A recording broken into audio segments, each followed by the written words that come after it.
Премиерот Заев повторно порачува дека владата нема други планови во случај референдумот за договорот со Грција да не помине. На митингот во Струмица, каде ја промовираше потребата од народна поддршка за Преспанскиот договор, тој рече дека алтернативни решенија не постојат, излез во случај на неуспех нема, и употребувајќи хазардерски речник им објасни на присутните во каква игра влегол и што ставил во залог.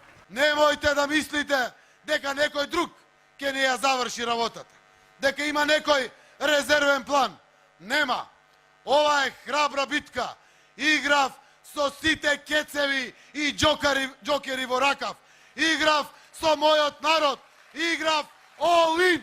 Играв на се или ништо.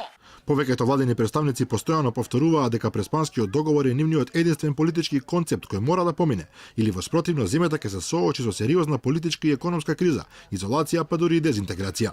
Вице-премиерката Шекеринска на последната средба со граѓаните на Карпош предупреди дека во случај договорот од Преспа да пропадне во некој нареден договор кој би дошол по 20 на години, не само што ќе биде променето името на државата, туку и воопшто нема да има македонци и македонски јазик.